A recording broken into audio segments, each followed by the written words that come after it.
It's stage 3 of the 16th edition of the Czech Tour. Today's stage is the second mountain stage of this year's race.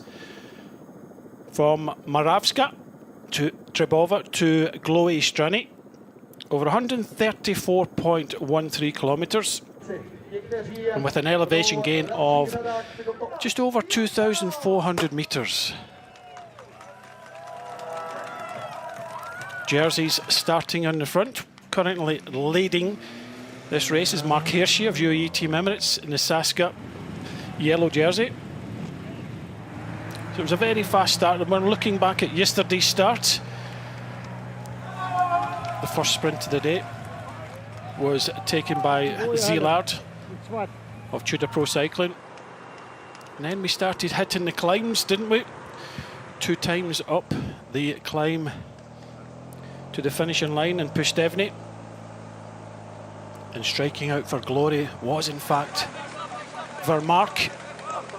And it looked at this stage that Vermark, Kevin Vermark of DSM Firmenich PostNL had this wrapped up, but it wasn't to be.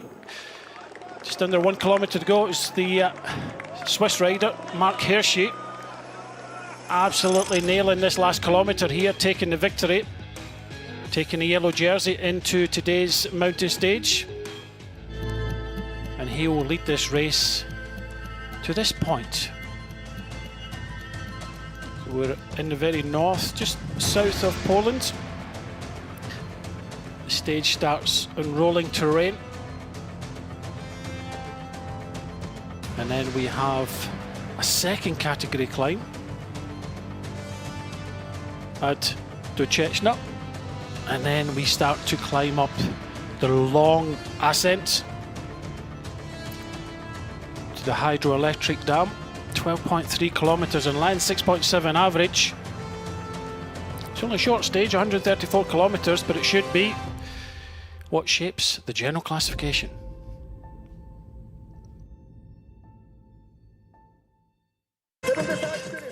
So at the start this morning, we had the teams lining up. DSM Firmenich PostNL. A lot's expected of the Red Bull team. Higita in third place in general classification, Sweihoff. This is our leader, 25-year-old Swiss rider Mark Hirschi. Terrific stage. I don't think he'll have it all his own way today. It's a quite different final, this one. A longer climb, a little bit steeper. Our king of the mountains is Michael Schuren of ATT Investments. He got that jersey courtesy of getting himself in the breakaway yesterday. Crowd favourite, Julien Alaphilippe. Well, he showed yesterday, didn't he? Took one of the king of the mountains. Sits there in 7th in general classification. But it's all about this man and his teammate, Diego Alesi, sitting 15 seconds behind him. Luc Lamperti still in that green jersey, the points leader. In the M-squared polka dot jersey, we've already seen him, Michael Schuren.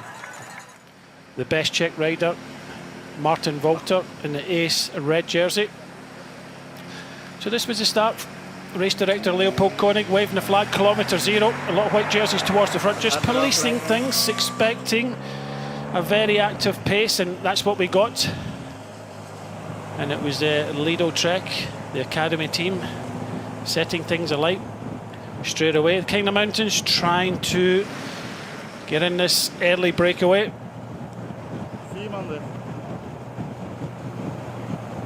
So at the head you can see Vetter, Einhorn, Abersold. Very, very active. In fact, the first hour was run off at 45 kilometres an hour earlier on today. Many riders trying to get in this breakaway. And then we came to the one and only sprint of the day with 81 kilometres to go. This was taken by the Slovakian champion. Just see him at the front there, just kind of leading things out. Kubis. It's round this corner and you see the line. Christy Johnston of the Cachet team, Australian third division team, taking second place there. And Van Tricht taking the third place. So 3, 2, 1 seconds up for grabs. It didn't mean too much. We did have a 15-man group breakaway. The best placed of that breakaway was Mats Wenzel of the Lido Trek team at 1 minute and 19 seconds. And we have live pictures The front here we have Anton Pauser of the Red Bull team. So 15-man breakaway still away, 44 kilometres to go to a very, very difficult finish. This is the Queen stage. Yesterday we had the most metres gained, but today we go up to 1,324 metres up to the finishing line. So I'll just go through the 15-man breakaway.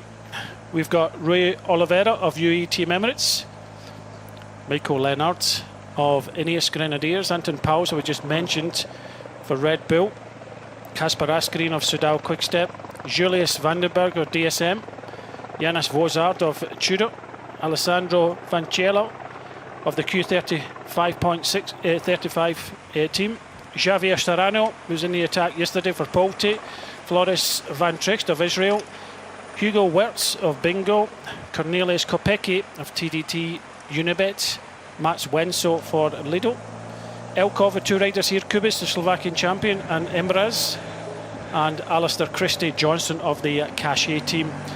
Leading the peloton, as we could see there, was the team of Flanders. In fact, the teams that have missed out in this breakaway, team Visma Leasebike, Bahrain Victorious, Uno X Mobility, Intermarché, AT&T Investments, Corotec, Flanders Baloise, and Pierre Baguette Cycling Team. So this breakaway hasn't got much of an advantage all day. It was kind of hovering around that minute mark, and it's still around there. Not everybody contributing to this breakaway. There's a few teams have put a satellite rider here, possibly waiting for this final climb. It's a long one at 12.3 kilometres, 6.7% average. We are on the penultimate climb of the day. This is the second category climb at Mladenov.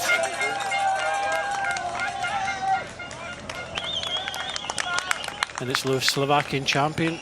Just going over the top of the climb now. Then they'll descend. And then they'll start to climb ever so slightly all the way towards that final climb of the day.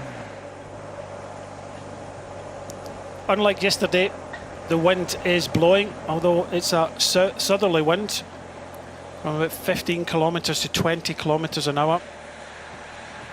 It is helping the riders most of the day today because it's a southerly. Kasper Asgreen of Soudal Quickstep.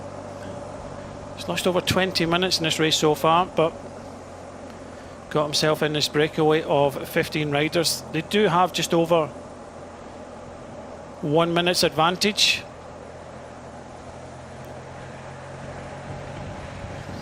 So just going to have a look back, just riding over the top of this climb, and it was the Elkov rider, Slovakian champion. Nobody really interested in taking these points, so Kubis rolls over the top.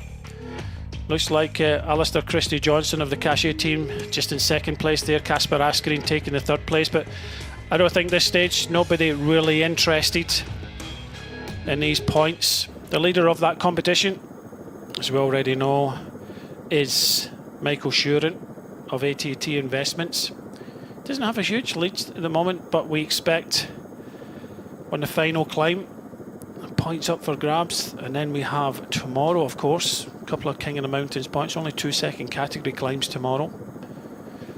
So with 41 kilometres to go, this is the yellow jersey group. What a magnificent stage yesterday it was for UAE Team Emirates. A 1-2 in the general classification, just sitting down the back. I think I said in commentary yesterday that he prefers to do this. Most leaders, most kind of top riders tend to sit towards the front.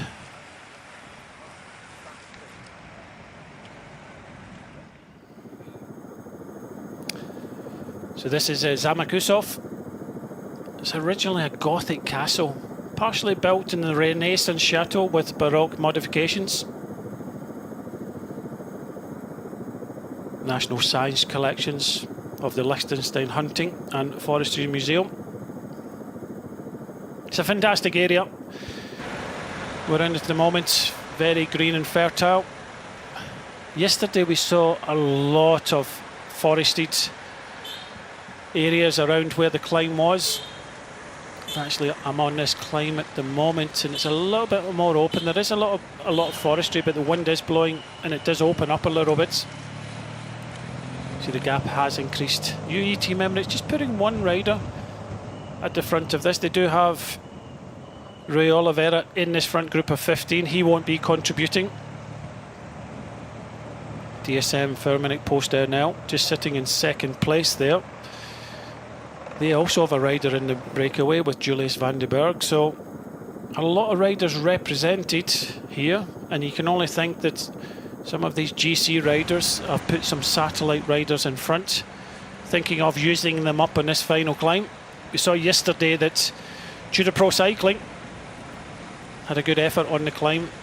The best young rider is, in fact, the young German champion, Marco Brunner of the Tudor Pro Cycling team in the Aracoma white jersey. Serrano, we saw him yesterday, didn't we, on the climb when Paul Double went across to him in the Pustevny climb. He just helped him a little bit over the top in the penultimate climb of that. Another warm day, as you can see, pocket, a bottle of water in his back pocket. 28 degrees.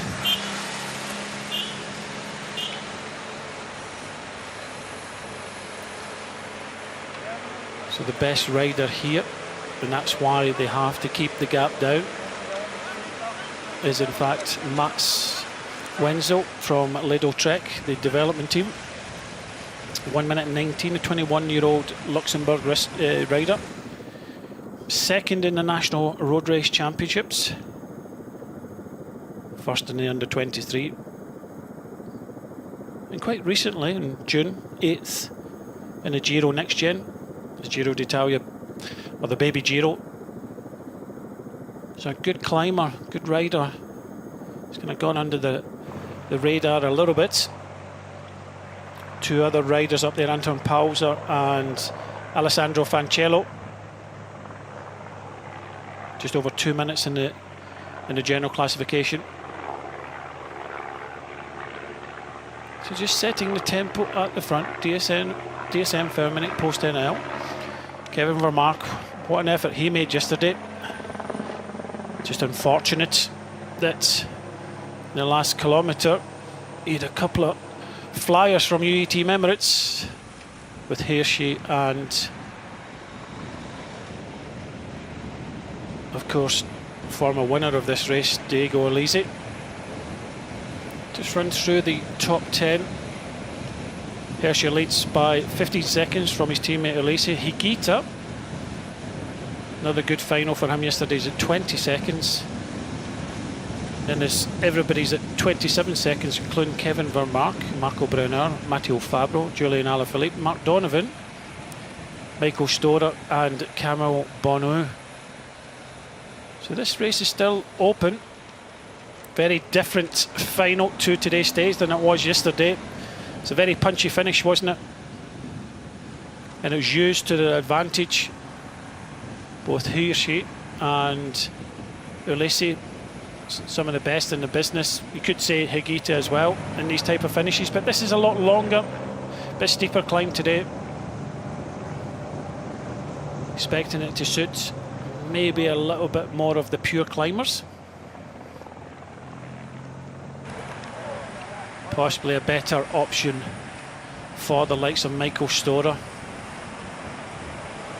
Again, a former winner of this race. So as we meander down this descent in this dappled light, in and out the sun, peloton prominently together. As I said, the pace has been up. Very, very fast finish. Just looking at the pace now, with 94 kilometres covered, just under 43 kilometres an hour. Still, the team of Flanders Baloise at the front here. They don't have anybody represented. Camille Bonneau, so just mentioned, he's in the top 10, so they'll be hoping that he can ride well in this final. They've also got Lars Krapps at 46 seconds. So we can see just Rui Oliveira at the back of this group. Number 1, just stretching out his back. He got himself in here. Doesn't have to do any work because they do have first and second in the general classification. Sometimes this affects the breakaway. When I first thought 15 riders, it's a big group. Very difficult to get all the cohesion here.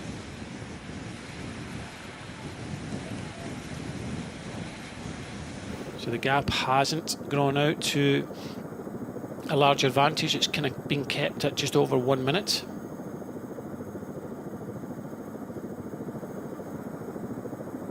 It's a lovely part of the world. First time I've actually been in the Czech Republic. Flew into Ostrava on Wednesday.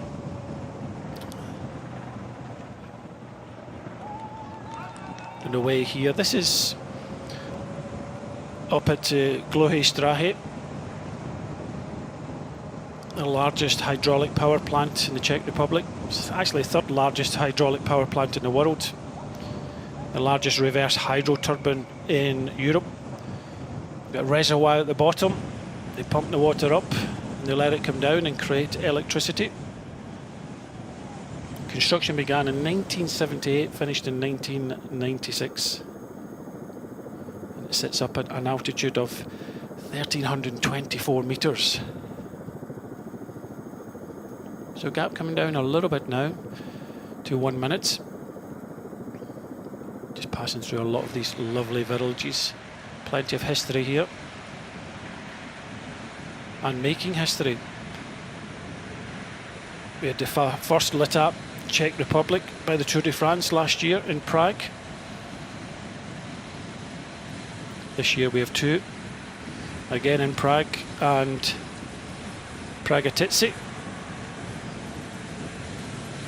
And on the way we had droves of cyclists coming here. There's always a question of how many spectators we'll get in this final climb. And from what I saw on this nice sunny day, nice Saturday, plenty of riders riding their way up here.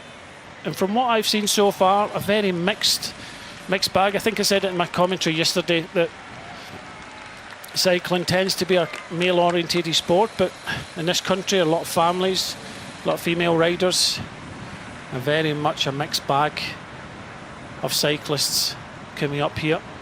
Tried to talk to a few of the locals here, a lot of families riding up here and taking the time to see some of the best bike riders in the world.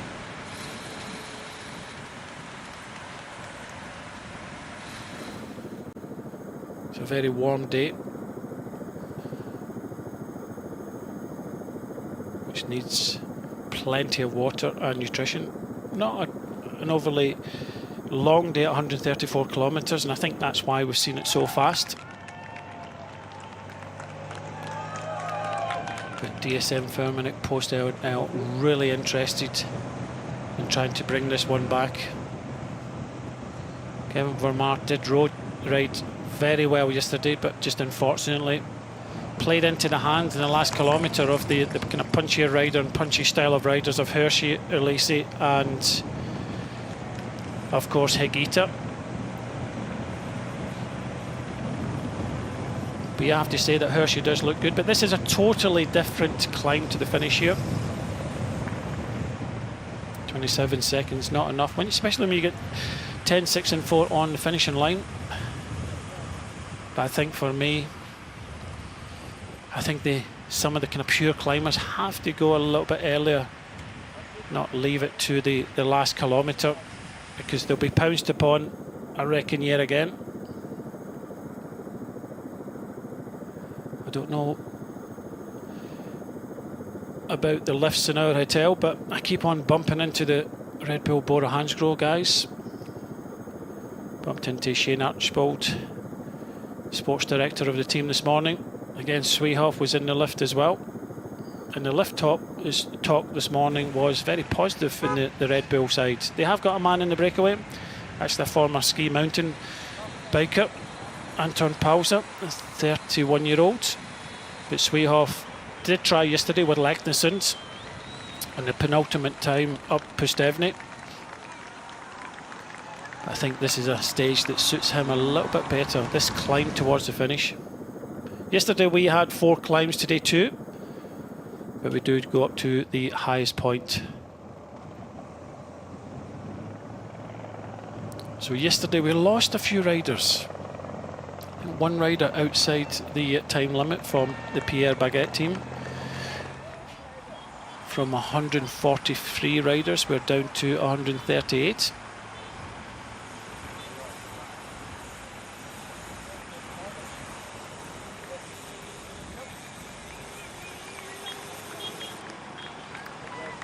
Dario Balletta just going back to the team car to bring up some bottles. Sticky one at that. And he'll take another Pierre Baguette team. It's a case of queuing up at the back of the peloton to get these bottles.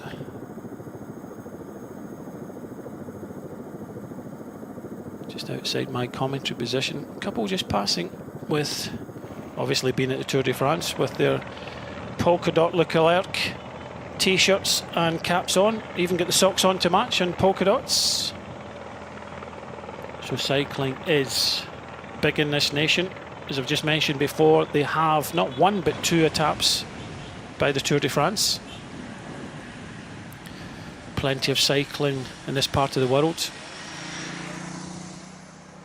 I think not just road cycling, a lot of mountain bikes, gravel riders.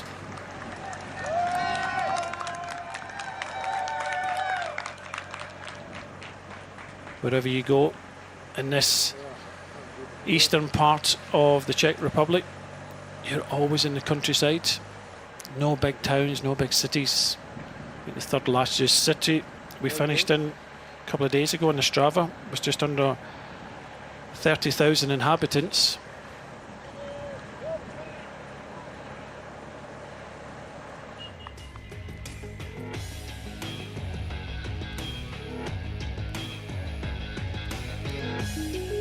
Nice take of the bottle there by Kasper Asgreen, former Tour of Flanders winner, the Danish rider. Big powerhouse he is. As we head across the plain to this final climb. Bit of action now. He was involved with the first breakaway of the day yesterday. Now getting involved here. Slovenian champion Lukas Kubis of the Elkov team. And I think this is just a concern that, you know, the bunch were coming close now. You can just see them in the distance. He doesn't want to be brought back, does he? Trying to get the counter-attack going. It just goes to show you that probably a 15-man breakaway, it was too many. They weren't all contributing, because normally a 15-man breakaway with possibly 2-3 riders riding at the front of the peloton, it was, you know, there's good opportunity if everybody contributed. It could have gone 2, 3, maybe 4 minutes. But as always, some of these riders in the breakaway have got a job to do later on in this stage. And it's Kubis leading the way here. Alistair Christie of the Cachet team. Oh, he's had a second in the King of the Mountains. He's also had a second in the only sprint of the day. That team have only got 4 riders left. The 3rd Division Australian team. As we look to where we are going. And that is Dlouhé Stráně. It's the highest mountain point in this area. Over the north side of these mountains we go into Poland. And of course the Tour of Poland coming up in August. As we meander through these towns.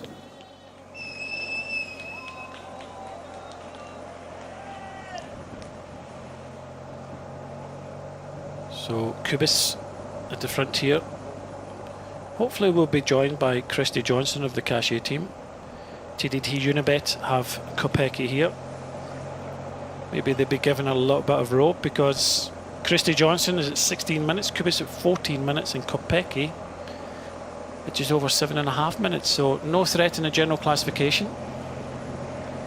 You can see why some of the riders got themselves in the breakaway, just in case they were needed deep into the race. But I think DSM Firmenich posting out, although they did have Van der Berg in this breakaway of originally 15 riders, I think they thought, no, they want to go man against man on this final climb. So now we have just 3 riders, Kopecky, Kubis and Christy Johnston. It's always difficult when you're in a third division team a long way from home, as Christy Johnston is. Kind of decimated in numbers. You come down to breakfast and there's only 3 others sitting around the table.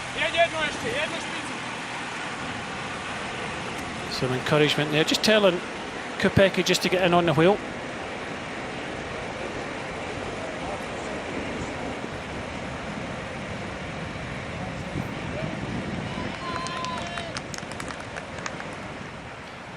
Yellow jersey going back to the car.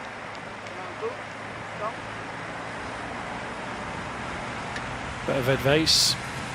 A bottle as well.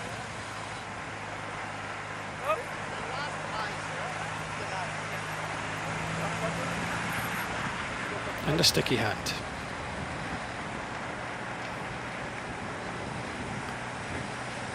So I do think it will be a little bit tougher. I do think that some of the other teams will look back on yesterday and possibly agree that they can't really come to the final kilometre with the yellow jersey, with Diego Alesi, or even in fact Sergio Higuita. So it could be a very difficult final for many, and they'll have to go for him a bit further out. But the pace has settled down. DSM Firmenich post-NL did bring the breakaway back, well, almost, apart from these 3. So they did think that their best interest, it was better to bring these riders back.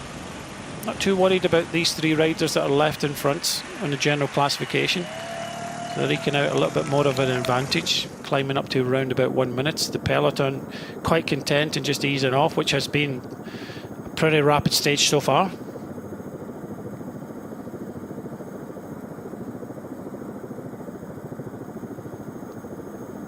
Well, it settles down a little bit.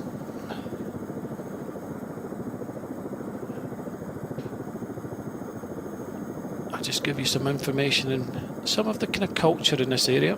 The Moravian Silesian region. It's been influenced for centuries by both Polish and Slovak culture. Kind of motto is simple and plain, heartwarming food. It used to be the rule for soup to constitute the cornerstone of the diet.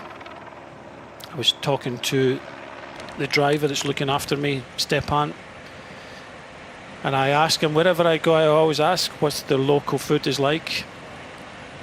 And in one word, he said cabbage. And it certainly is part of the diet here. At times, soup would even be the only course. Of course, from this part of the world, many people know Pilsner, the beer, and over 50 breweries in this region. I also asked the driver, do they do any kind of speciality, any other drinks? They do a plum brandy. Got some friends back in the UK that use plum, some Romanians. It's very potent at 55%. So main courses, cabbage, white, red and sour, sausages, potato pancakes, goulash, lots. But I think the majority is kind of cabbage and dumplings. And here we see another lovely point of interest here. This is a Renaissance chateau built by the Zeratonin family in 1608, and it was expanded in the Baroque style in the last quarter of the 17th century. Lots of these lovely buildings around here. And just to finish off, I've done your drink, main courses and desserts. Some of you might like this, some of you might not, but Strandberg ears. It's gingerbread biscuits in the shape of a cone. It's traditionally baked in the Moravian town of Strandberg. And according to legends, it recalls the Battle of the Tatars in the 13th century, who cut the ears off the locals. It's a bit of a bittersweet dessert, but plenty of gingerbreads, cabbage and dumplings.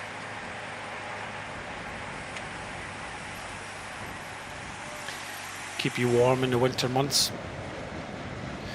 So the three in front just a bit be joined by Rui Oliveira, who wasn't giving up. It looked as if everybody had been caught by the peloton. But by the looks of things, Rui Oliveira has been told that as they stay here, he could come into use a little bit further on in this stage. 24 kilometres to go. More renowned for his kind of laid out, his sprints. The remnants of the breakaway, they haven't been caught yet.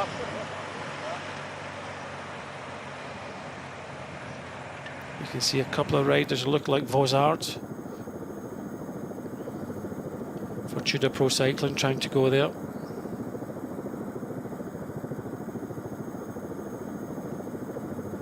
And this is the Han paper shop. 16th century.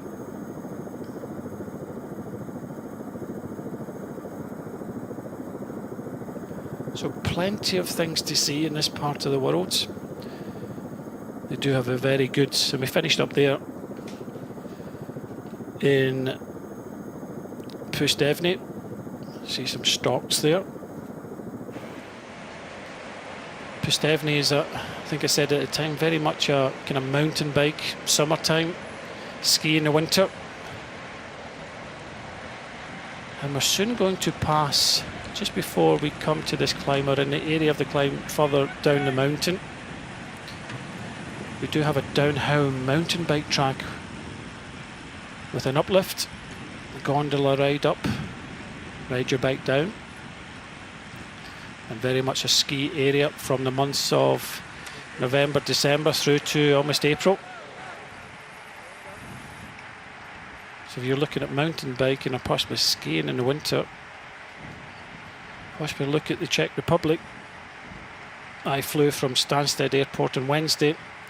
1 hour 50 minutes to Ostrava. Pustevny and Stráně, only about an hour and a half from there. Just as we thought the breakaway of 15 were caught, the peloton sat up, and originally the three riders in front continued to go with Kopecky, Kubis and Christy Johnston. Rui Oliveira has joined them, and we still have a couple of riders in the gap.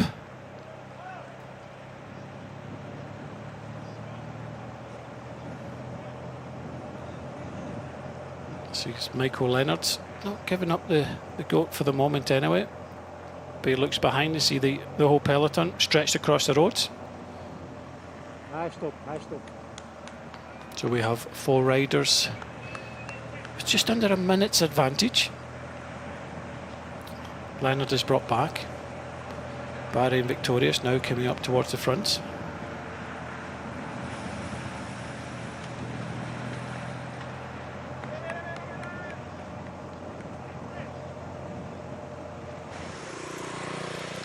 So back to the front four. They just eked out a little bit more. 1 minute and 2 seconds. I think the motivation here coming from the Slovakian champion, Lukáš Kubic. Rui Oliveira not contributing. He's not done one turn all day, courtesy of having first and second in the general classification. He can save his strength for potentially helping Hirschi and Ulisse later on this final climb. I think about 30 or 40 seconds back we have Vosard and Serrano. I think Vosard, here we see him, and Serrano 40 seconds back, so they're only about, what, 15, less than that now, seconds in front of the peloton. We saw Vosart done me yesterday on the climb. Then Brenner, the German champion, took over, trying to catapult Storer. But in the end, it just came out a little bit too late. Ulisse and Hirschi were ducking and diving, waiting for that final kilometre. Oh, just a bit of a pinch point here, coming together in the peloton. Couple of riders down. Some roadworks just causing that pinch point. TDT, Unibet's involved. I think they had one rider on the deck there, a couple of other riders just showing a little bit concerned now. And he'll be helped back by his team car back to the peloton. Not the ideal situation with 20 kilometres to go.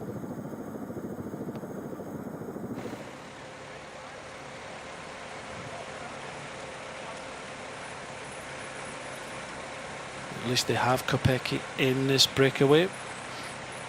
I've turned off the main roads, and it does gain elevation the whole way to the finish. The last climb is ranked at 12.3 kilometres in length, 6.7%. A little bit steeper than the average yesterday of 5.7. So Serrano has gone back to the peloton, now being led on the right hand side by Ineos Grenadiers.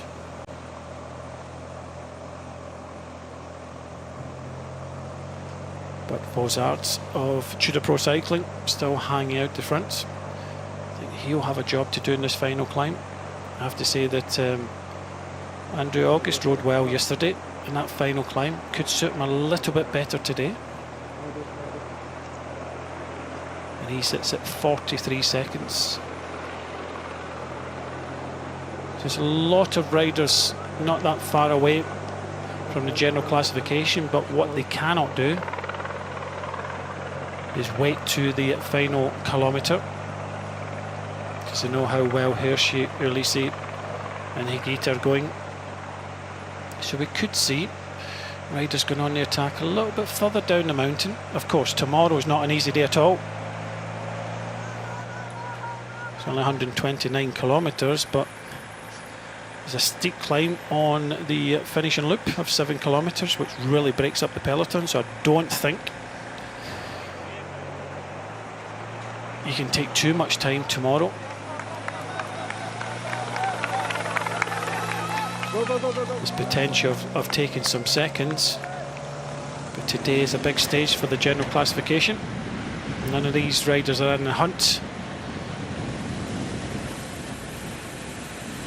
They're just trying to survive to this final climb. Of course, the man in white, number one, waiting to do his job for his team.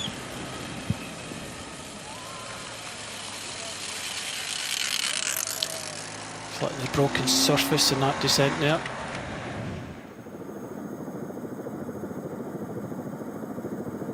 And 40 seconds now back to the peloton. All the groups in between have now been caught, so we just have the 4 riders in front.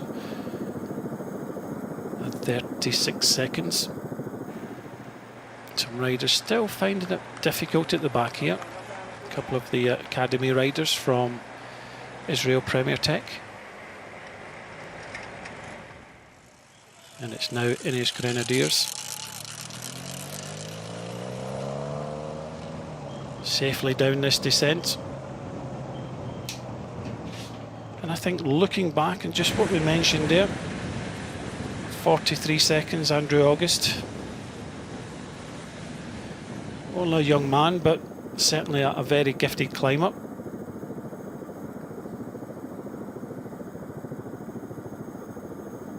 Rode at the front yesterday, the 18-year-old, 57 kilos. So it does look as if the team of Ineos Grenadiers are trying to look after the young American rider, hoping that he'll thrive a little bit better on this longer and steeper climb than the kind of shorter, kind of punchier climb up to Pistevny. And of course, Polte Meta have got a strong team here. We saw the Brits Paul Double try to do something yesterday in the penultimate climb. They also have Matteo Fabro, who used to ride with the Bora team. So the two good riders for that team, so just watch out for them. Again, this suits them a little bit better. Bit of a split in the peloton in this descent.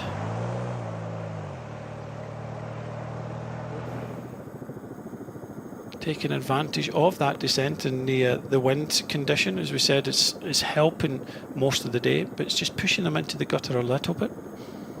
Ben Swift now at the front, so setting a good tempo. Gap starting to appear in this group.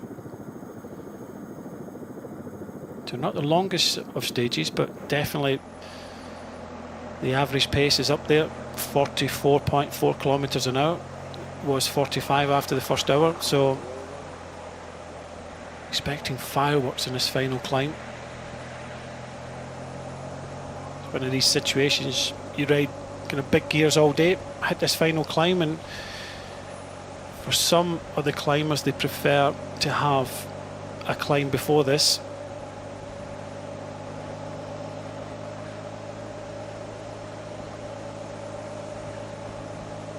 So good to see the Australian team cashing up here. Remember back to the first stage where they tried to get a rider in the breakaway. And this is a bit of a bonus. It's not always easy to get in these breakaways, but they do have a passenger in Rui Costa.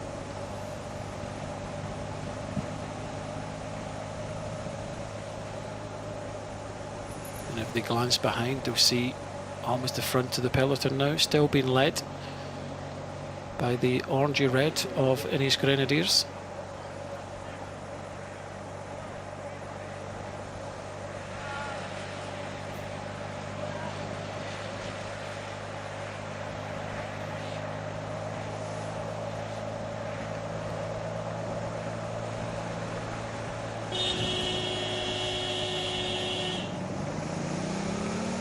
Peloton behind, still in one line. It's a sheer pace that's been set 16 kilometres ago. Coming back onto the main road again.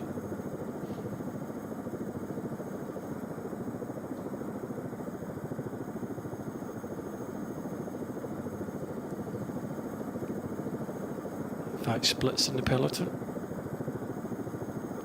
A lot of tired legs down there by the looks of things. Most of these riders not looking forward to this final climb.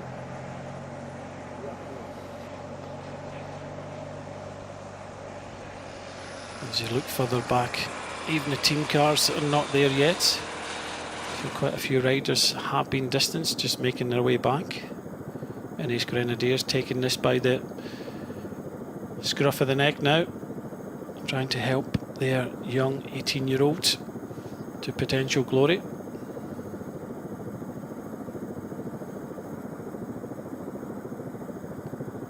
We saw yesterday, didn't we, that Soudal Quickstep were doing a lot of riding for Alaphilippe. Wasn't that far away. It's at 7th overall, 27 seconds. But I would think today, this climb a little bit harder for the likes of Alaphilippe. As you saw the camera shot there, some groups still out the back here. So one team I'm going to highlight is the Visma Leasebike of Belletta, Bowman, Brennan, Nortoft, Stormete and Vader. They missed the original group of 15 riders. And they'll be hoping to get also Thomas Gloag, the British rider. 7 riders. They'll be hoping to get a little bit more out today.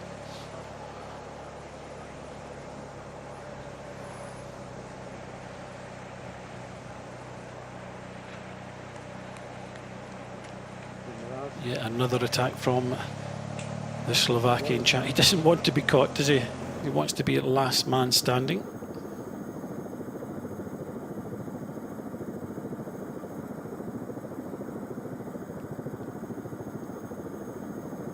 Renaissance chateau, built in the Seriton family after 1608.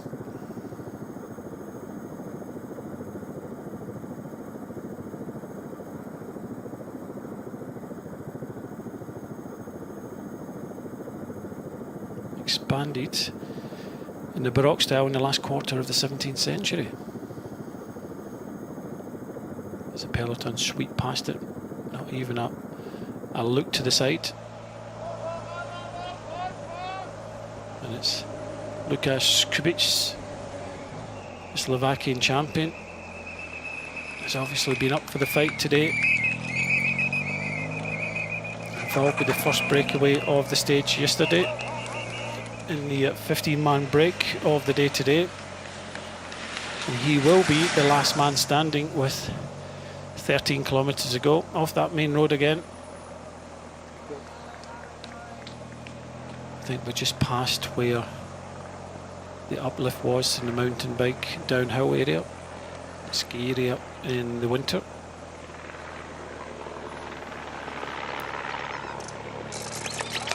Just coming into the last green zone of today's stage. Chance to get a feed and a chance to get rid of any excess in your pockets.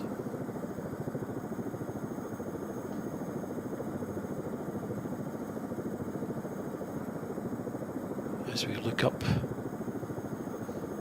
to where we're going, highest place in this part of the world. Green jersey and winner of the first stage, Luc Lamperti. Great job he's done. I think today he may lose that green jersey, but he's got a stage win. Of course, these 3 stages in the Czech Tour don't really suit his attributes as a rider. There's always going to be a sprint in the first stage, and then it was up to the GC riders. A bit more of a punchy finish tomorrow. We're just talking about Visma Lisa bike. Now they come to the front on the right hand side. Bowman there in the middle, probably the most experienced of the riders within that team. Intermarché. And if you're not a climber in this peloton, you really don't want to be looking up. So much of this climb is forested. You do have some open parts. Of course, the wind is blowing. Just looking outside my commentary position, the wind has calmed down a little bit.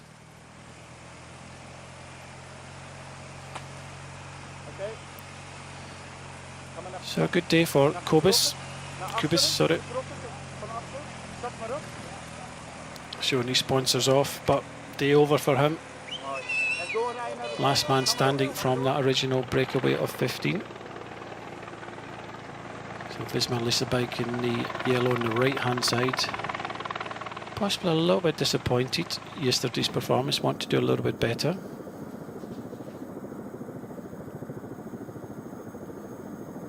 Stone Mite had a very good ride in the Tour de Suisse in June. The 3rd rider in that group. Yellow jersey has made himself up there.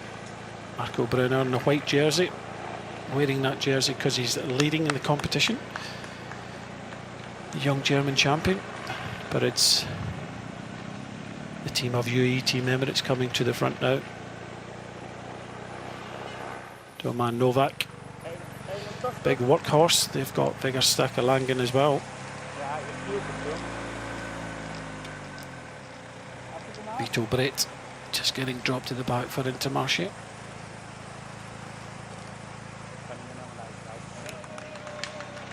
So UAE Team Emirates take control of the peloton. Diego Alesi in 3rd place now. Yellow jersey just a little bit further back. Just moving up to be with his teammates. Higuita follows him as well. The Colombian climber. Plenty of support for about 3 teams there. So Higuita on the left hand side there, the yellow jersey. He or she. This team are at front controlling things. Novak,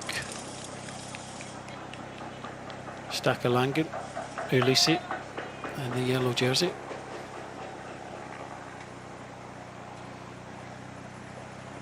Beside Higuita. Just getting out the saddle there for Red Bull. You've got Swehoff.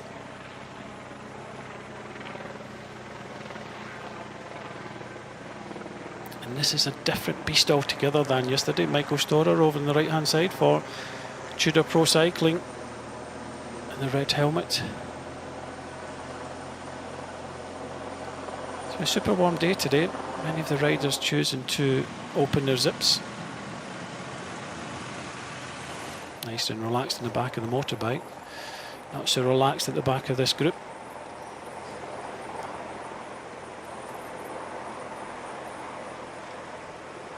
So still 11 kilometres to go. UAE team Emirates taking control as they should on the climb. Just setting a tempo to try and stop any attacks. Paul Double on the left hand side just looking for a bottle. Pours it all over him. This goes to show you how warm it is. So Doman Novak, his job is done. And this might be good news for many. Mark Hirschi on the radio. So UAE Team Emirates only have Vegard Stakalangan at the front, and then they've got second in the general classification, Diego Lisi, and then the leader, Mark Hirschi. So only have 3 riders left. Of course, they had Rui Oliveira in the original Breakaway 15. So this is going to be a big job. We saw Vegard Stakalangan in stage 1 sit in front all day, controlling the 2-man breakaway. So we know he's strong enough to do this, but with just under 10 kilometres to go now, it's a big ask for one rider just to keep this tempo high. You can just see behind a lot of chit chat. Who's going £2 first? Of course, many of these riders will be thinking of general classification. There'll be others thinking of the stage 1.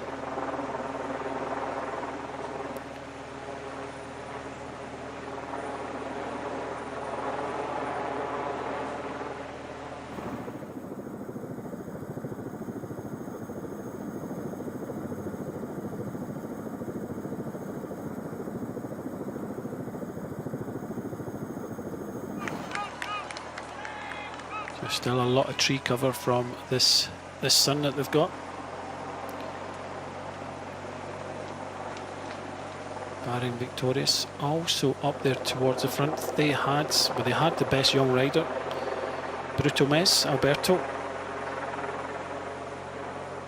He lost a lot of time yesterday, 24 minutes.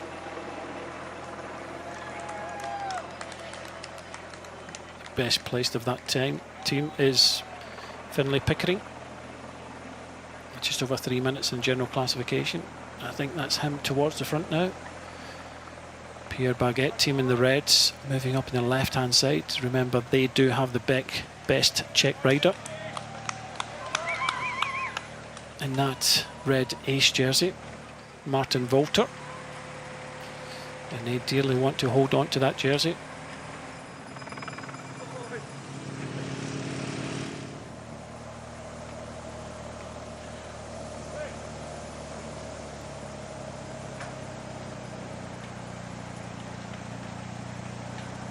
Are we seeing the first move from Intermarché now?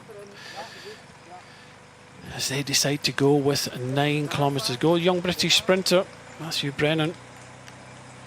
Just getting distance here, but it's Intermarché now going on the attack.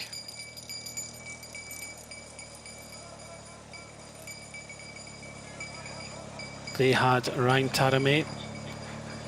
He's at 14th place at 43 seconds. Obviously trying a different tactic than they did yesterday. Like I said, a lot of these teams cannot wait until the final kilometre or 2 kilometres.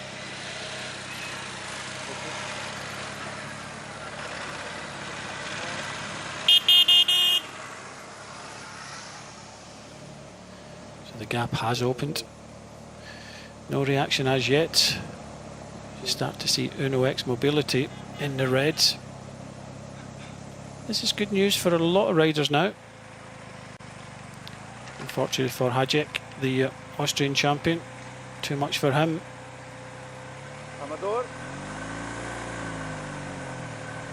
But this is good news for a lot, that the attacks are starting further out now on this climb.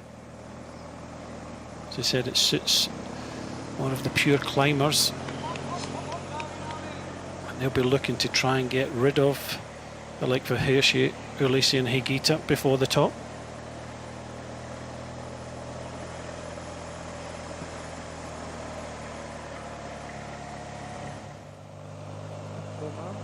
Now we see Visma Lisebeck, and actually Vigor Stakalangen has gone from the front of that group, so it's up to second in the general classification. Diego Ulisi, not saying alarm bells for the moment, but this is a concern for UE Team Emirates. Dominant yesterday, now they're starting to see riders going from distance.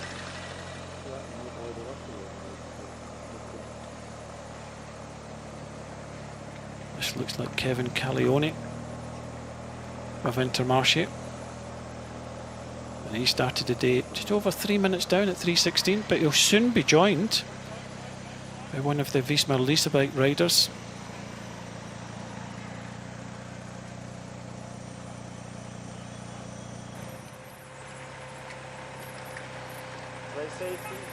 And one by one, riders still distancing out the back of this group. You can just see Vigor Stakalangen, number 4 on the right hand side.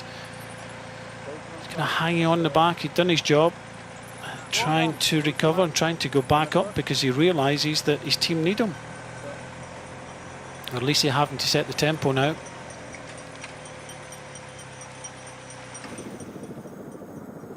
TV compound gives a wave. So Caglione about to be joined by this rider from Visma Lisebeck.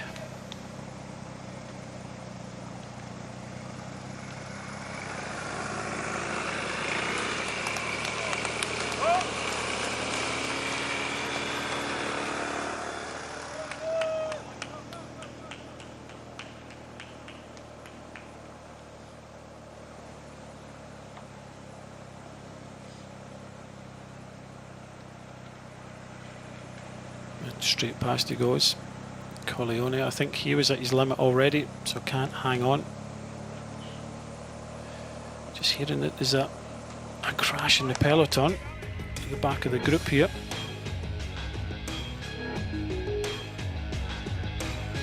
Just looked like a touch of the wheels on the left hand side there.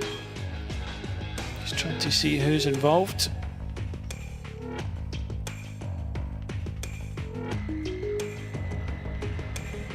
So it was in fact Ben Sweehoff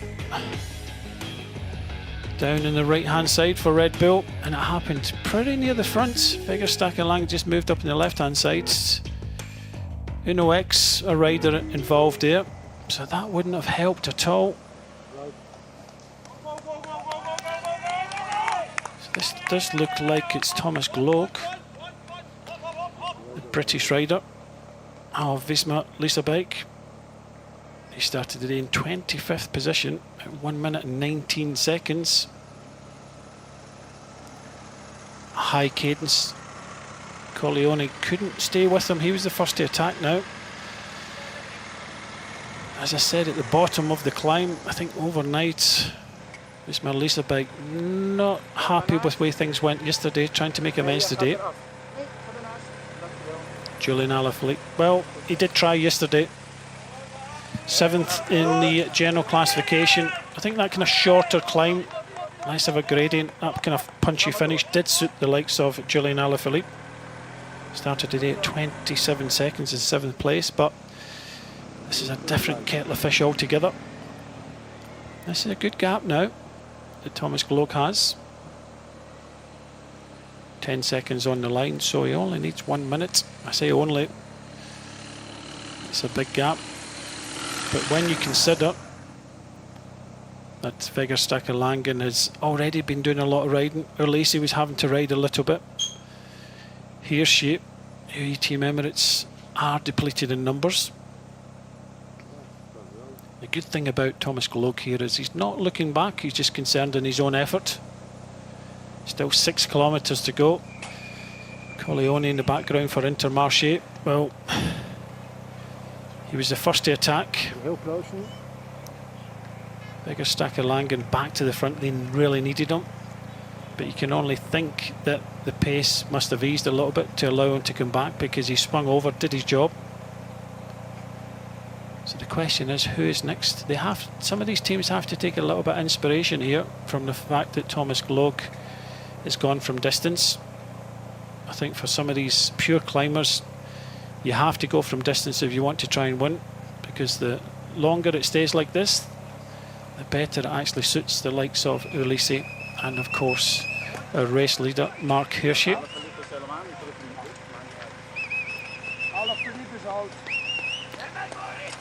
Cohen Bowman just slipping and sliding in the left, the most experienced rider in this Visma list. But now we have it. Now we have Marco Brenner. It was always a case of going earlier now.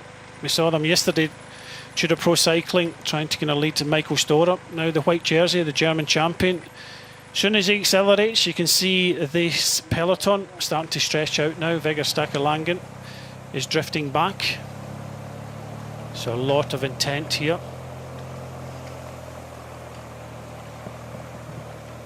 Look how quickly he comes across to Colleone. So the German champion, one of the favourites to take the overall victory. He holds the white jersey, but would be much more interested in trying to take the overall lead. Started the day in 5th place at 27 seconds. And of course that acceleration will cut the advantage to Thomas Gloag, but he's in his element at the moment. Just kicking those pedals over at a high cadence. Just irrelevant about what's happening behind. But it's good to see these riders actually attacking from a distance now and not just waiting to the last kilometre. Just waiting to see what Red Bull do. Ben Sweehoff, I think, would possibly be their man from distance. Of course, they've got Higuita up there in 3rd place in general, but he's more suited to these longer, harder climbs. Matteo Fabro being distance. Cattaneo as well. He did a lot of riding yesterday for Soudal Quickstep. But Polti Cometa had a couple of options. Bit of surprise here from Fabro being distance here with Cattaneo. So inside 5 kilometres to go. The Brits for Visma Lisa Bike, and just looking behind, you can see the yellow jersey is shut that attack down from Marco Brenner. So it did cut into the advantage of Thomas Gloag. But now we see Michael Storer. So the first probing attack from Marco Brenner, now Michael Storer. Immediate reaction from the yellow jersey. This front group now thinning out. A lot of riders now in difficulty. This is Anders Johannesson, his brother Tobias, who rode the Tour de France.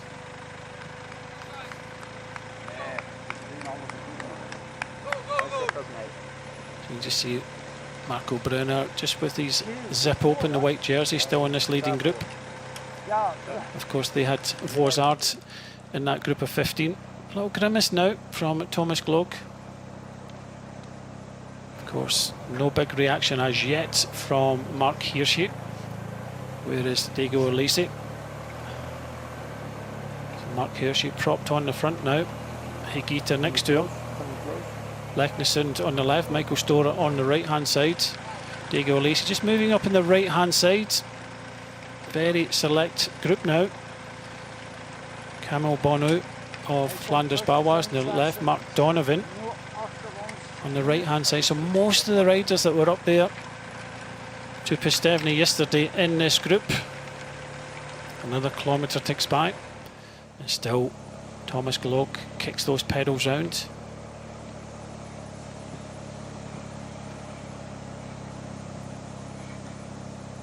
He needs 1 minute and 19 seconds. Currently has around 25 to 30 seconds.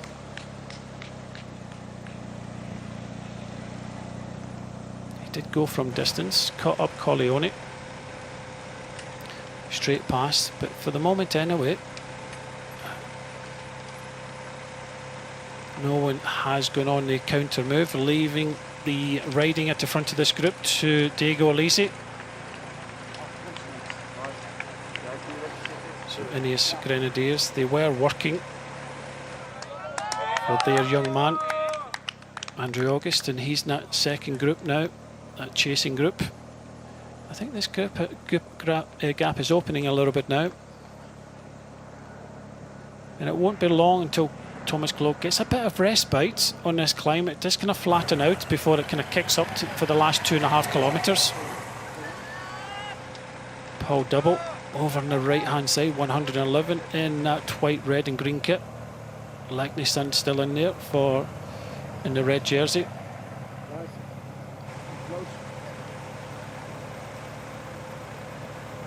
Also involved here is Martin Dina, the Hungarian rider for AT&T. He's in the kind of darker coloured in the middle of this group behind, it looks like, Vermark. So still Thomas Glock. I think for Globe, just concentrate, which he is doing, no looking behind. We saw a lot of that yesterday. Concentrate on the road in front of him. It does ease off a little bit soon. If he can grab this stage, I think that's what Visma Lisa Bike started the day thinking about. Gaining over a minute was always going to be a bit of a big ask, but a stage win, well, take that all day long in this Czech Tour. But they really are putting the pressure on UAE Emirates, especially Diego Alesi. He's giving up his chances now to help Mark Hirschi. Big effort at the back here from Ston Mitte to hang in there while his teammate is bidding for glory. And the crowds, they've been gathering all day. Nice viewpoint there on the right hand side.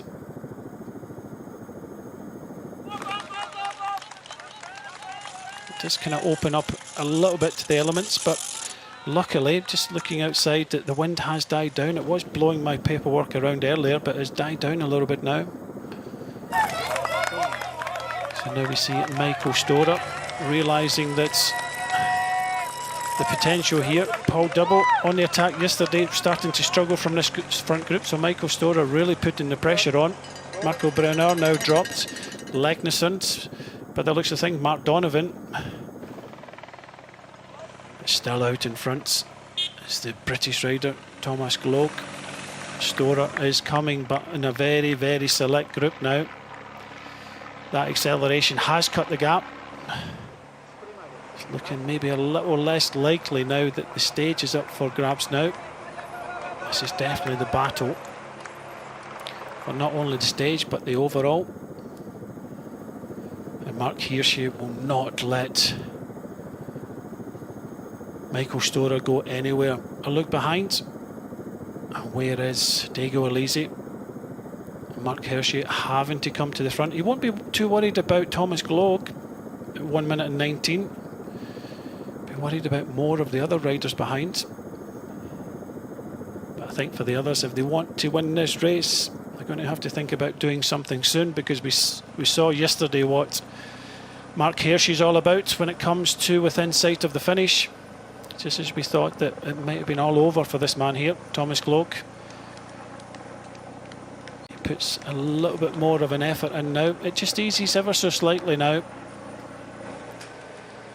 So we can see the gradient eases. He'll be passing by our commentary position, which is about 2.5 kilometres to go to the finish. A perfect opportunity as it eases. Diego Alesi's got himself back here. And now we see, as we said, a perfect opportunity just as it eases a little bit. As we now see Andrew August for Ineos Grenadiers. But an immediate reaction. So Mark Hirschi in the yellow jersey not letting anybody else go. He's just coming over the crest now, so it does ease. And I think this is the perfect opportunity. I think most of these riders are up there in the general classification. The reason why Thomas Glog has not been chased down is he's at 1 minute and 19, but most of these other riders are very close in the general classification. So Mark Hirschi and Diego Alesi cannot let them go. So this little bit of a downtime might give Thomas Glog that opportunity to move a little bit more clear. And he is out the saddle. Ease the legs. All of these riders are within 43 seconds of the general classification.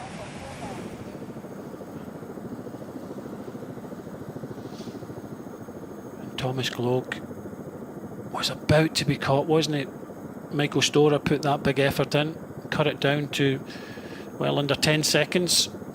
But as this is eased, Thomas Glog has opened up a little bit more of a gap. Diego Alesi has been pushed towards the front. As we see the Dlouhé Stráně reservoir, that's where we finish. You can actually ride all the way around this on your bike.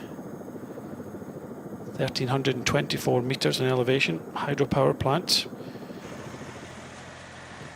But Thomas Glog not worried about the sights. He's more interested in trying to win this stage at least and move up in the general classification. So that little bit of respite has given him the opportunity to push his advantage out round this corner, out of sight, out of mind. Just trying to think where the attacks will come from this group. As the gap opens up to 20 odd seconds now. They're playing it cagey, aren't they? About 12 riders, a couple of riders now coming back, so Stone Mete. So it really has eased off now. Johannesson has come back, he's at the front. Nobody wants to take it on. So the fact that Paul Double on the left hand side, Stone Mete has made it back. Camille Bonu on the left hand side, he's deciding, well, I'm going to take my opportunity. And it's a great opportunity when it eases off a little bit here. Just past the TV point now on the right hand side. I'll just wave goodbye to Thomas Glog and wish him the best. I think he deserves it. Going from distance. He's in the world of pain. Just coming around, Camille Bonu is on the front. And this group has swelled but eased.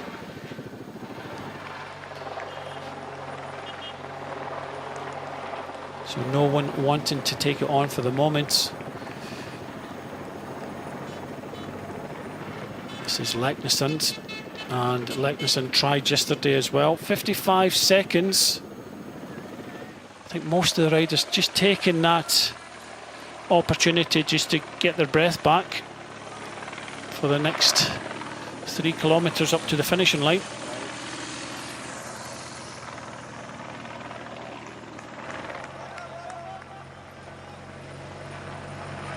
So Diego Alesi being forced now to ride out the front.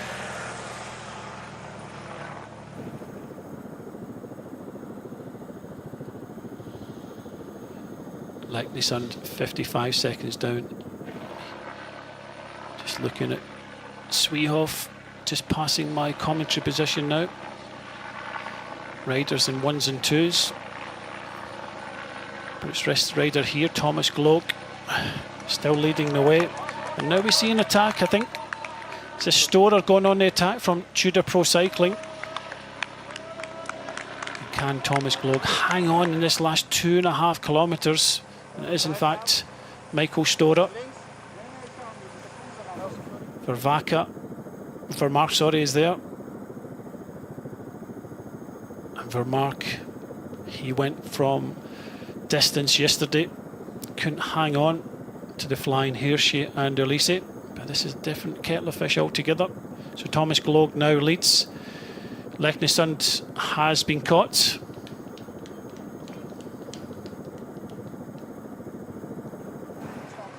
And he's just interested in the riders close to him.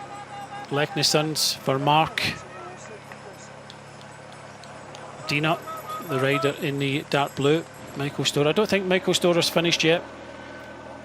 But the further we get up the climb, the more likely Thomas Gloag looks like taking this victory today. But we said that, well, I said it yesterday about Kevin Vermark. I thought he was going to steal the victory for DSM Firmenich post NL, but he was caught in the last kilometre. I hope it's not heartache for Thomas Gloag. 2 days in a row, heartache for the rider in front, and Vermark goes. An immediate reaction from Mark Hirschi. Dina also goes, so look at Mark Hirschi closing Vermark down straight away. Just goes to show you that he's got a lot left in the tank. You don't want to take this rider to the line. Dina comes up with Michael Storer. Michael Storer, what's he going to do? Is he going to go over the top? No. So Vermark it is. The rider that almost made the victory yesterday, but Hirschi, he's got that acceleration, that big acceleration that he can close these gaps down. Leknesund drags his body up, 1 kilometre to go, so it's looking more likely now that Thomas Gloag could be winning this stage. The group behind, 1 kilometre to go also, so it's only a tantalising 10-15 seconds. So can Gloag hang on to what will become a famous victory? And here she goes, just like he did yesterday. I said it right from the start. You drag him up the climb, and in the last kilometre he lets fly. Vermark going with him this time. So you really feel for Thomas Gloag. Can Gloag hang on? It looks very unlikely now. And are we going to see back-to-back victories from Mark Hirschi, the 25-year-old Swiss rider? Gloag still hanging on now. I think everybody watching are wishing him home, because he really does deserve this. He went from distance, attacked with about 6-7 kilometres to go, past Corleone. You can see the finishing line, and we come up towards the dam. He really is pedalling as quick as he can. He's into the Hordens. Where is Mark Hirschi? And Thomas Gloag looks as if he's going to take this victory now. So the 22-year-old from Great Britain, in fact in London, just down the road from where I live, is going to take this victory. Mark Hirschi is not in sight now. I really felt for Thomas Gloag that Hirschi might do what he did yesterday, but it's not to be. Visma Lease Bike disappointed after yesterday, but this is going to make up for it. And Thomas Gloag, the 22-year-old from Visma Lease Bike, takes stage 3 of the Czech Tour. A very good victory for Thomas Gloag. Puts his hands on his head. Second, Mark Hirschi. Another tremendous performance from the Swiss rider. Also takes the 6 bonus seconds. And then we see Elise, Vermark, Higuita. Wow. What a ride there. What an effort there from Thomas Gloag. You have to give him that one. He needed 1 minute 19. He never got that, but at the end of the day, he took the stage victory, and it was a well-earned stage victory. He just set his own tempo, wasn't worried about what was happening behind, just set his tempo. He felt when Hirschi went that it could be disappointment, but not 2 days in a row. Vermark was disappointed yesterday, but Thomas Gloag takes a famous victory here. A shake of the hand from the race leader. Well deserved, Thomas Gloag. Stage 3 winner in the Czech Tour. Stone Miti just crossing the line there, his teammate. That grimace will turn to a smile. Camel Bonnet.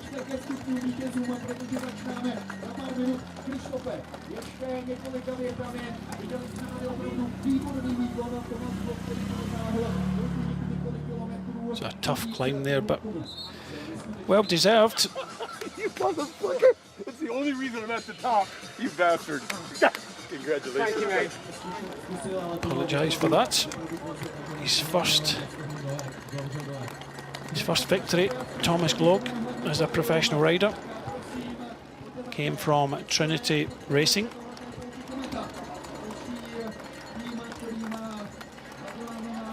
This is his third year at Visma Lease Bike. He's been out a lot of the season with injury. Just trying to get a bit of the shade now.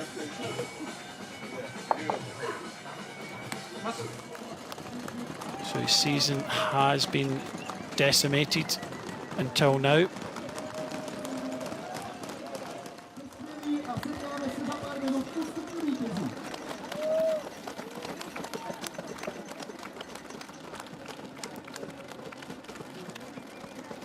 So this is his first race, in fact, Thomas Gloag.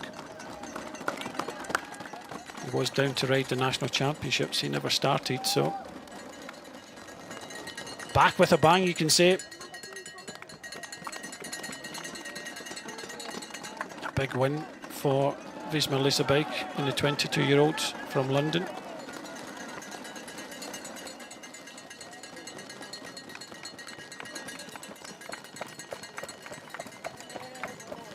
And Visma Lease Bike disappointed after yesterday. Get their stage win.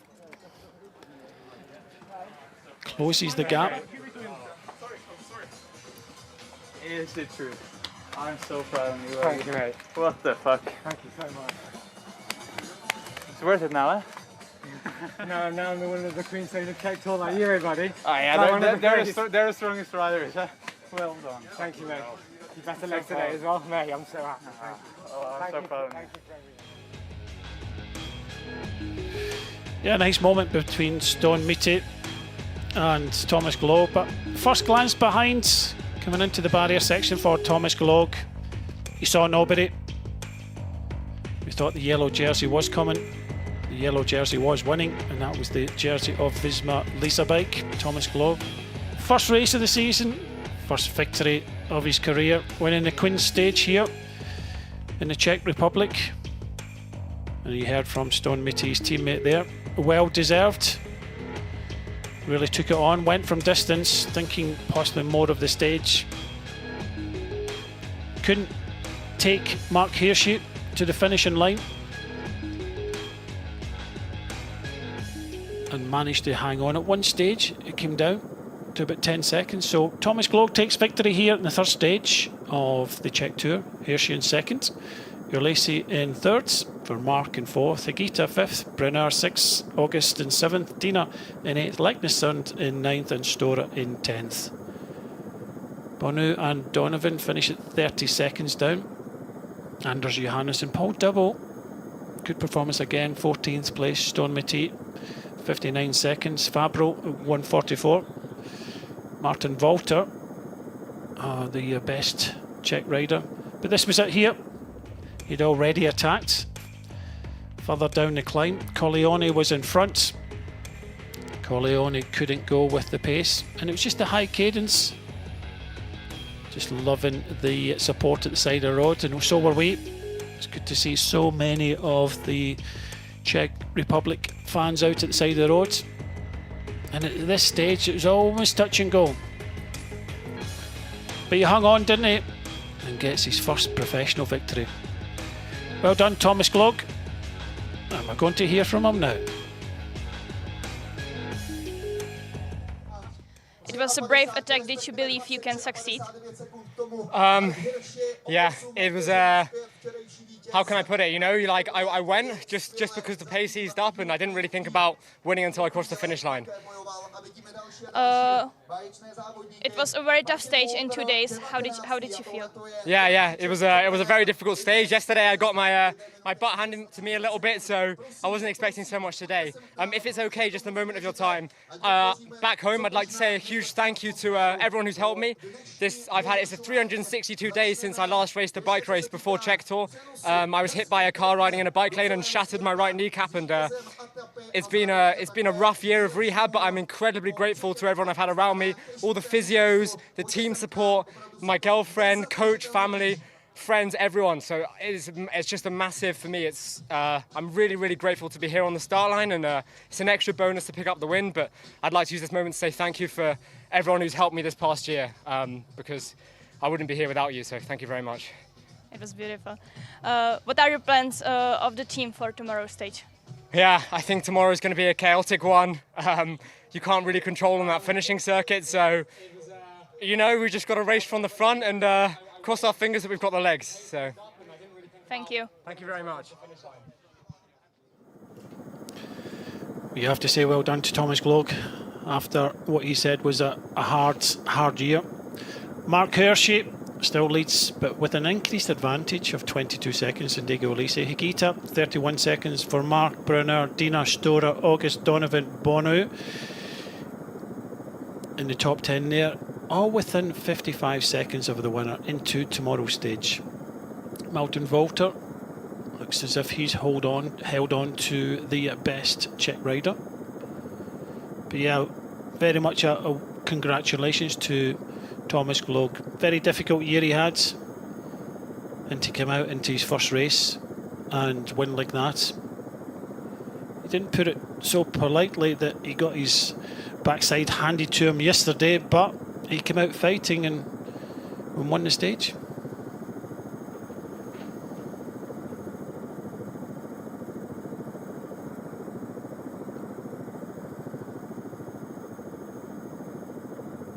Toho nejúspěšnějšího v dnešní etapě. Ladies and gentlemen, welcome to the award ceremony for today's stage of the Czech Tour 2024. Dovolte mi představit ty, kteří budou gratulovat a předávat ceny. A to konkrétně Leopold Koenig, který je ředitelem závodu míru i v letošním roce 2024. Sport Director of Czech Tour 2024, Mr. Leopold Koenig, bývalý skvělý závodník. So again on the podium, Leopold Koenig, race director. He is hoping for bigger and better things from the Czech Tour.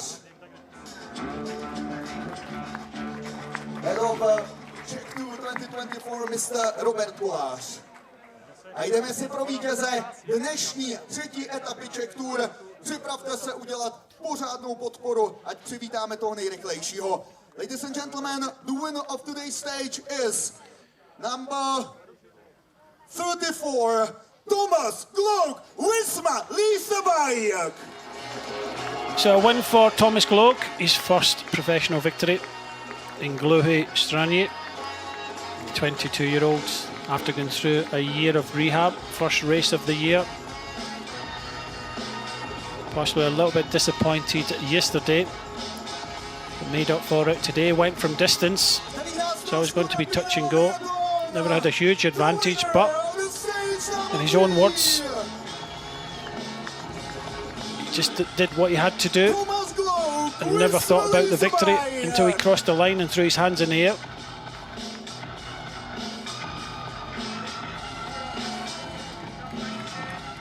And Thomas, the champagne! The champagne! And please make some noise. Ještě jednou. So another good appreciative crowd up here at the finishing line. We've seen this every day here. Cycling getting more and more popular. Czech Tour getting more and more popular.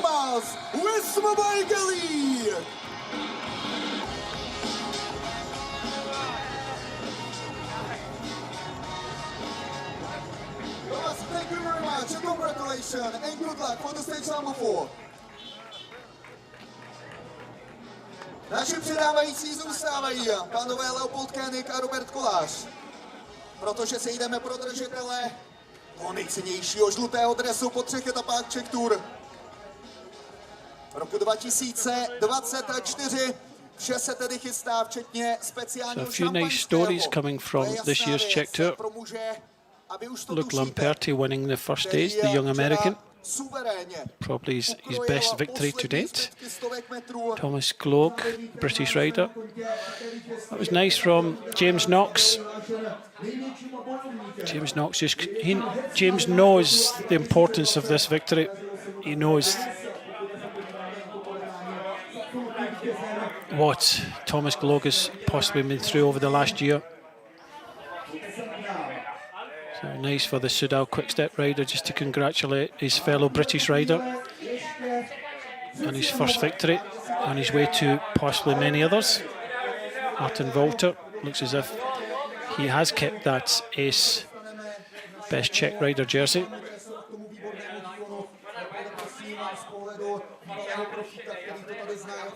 That's Milan Vader there, just talking to Thomas Glock.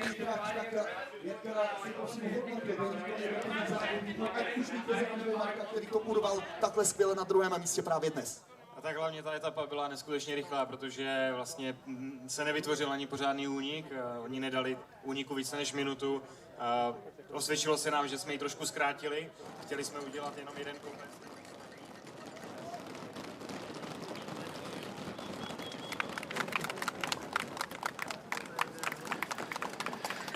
So one of the groups, the back groups coming through here. Connor Swift there. And his Grenadiers trying to set up their young star. Matt Brennan, smile on his face. This man, British rider, also got a good future ahead of him.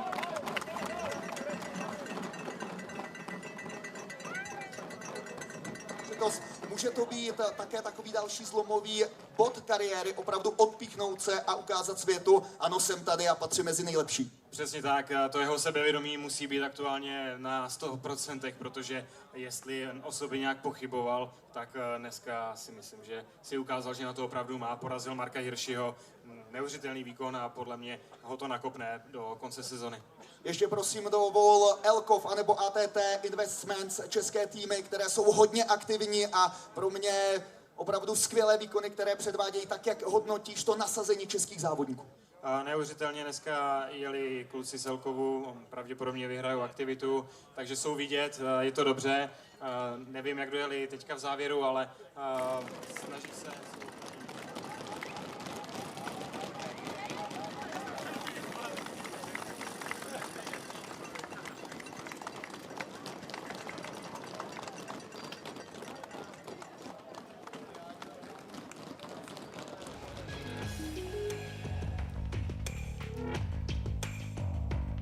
So Mark Hirschi here, finishing second.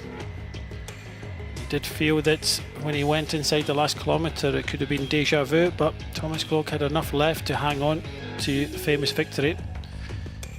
But by finishing second here, consolidates his position as the race leader in the 16th edition of the Czech Tour, increasing his lead from 15 to 22 seconds ahead of his teammate Diego Alesi.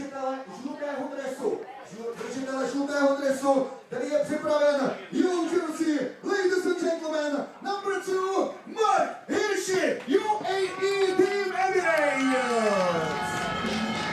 So a good couple of days in the Czech mountains for the 25-year-old Swiss rider, first and a second.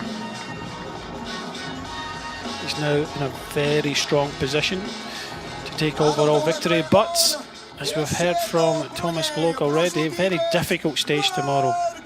Tricky finishing circuit, and he'll have to keep his wits about him.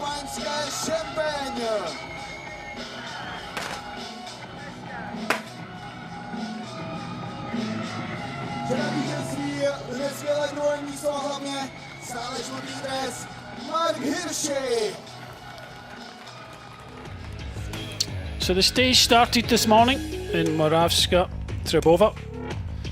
All the Germans were at the front. Attacks were flying left, right and centre until we eventually got a 15-man group. It was in fact the Slovakian champion Kubis that was the most interested in trying to stay away, but this 15-man group was chased all day. They never got much more than 1 minute and a half. The peloton was very, very active with DSM Firmenich post NL. Nice and easy for the yellow jersey for most of the day, but the gap came down and it was the last man standing of Kubis who was brought back in the final climb.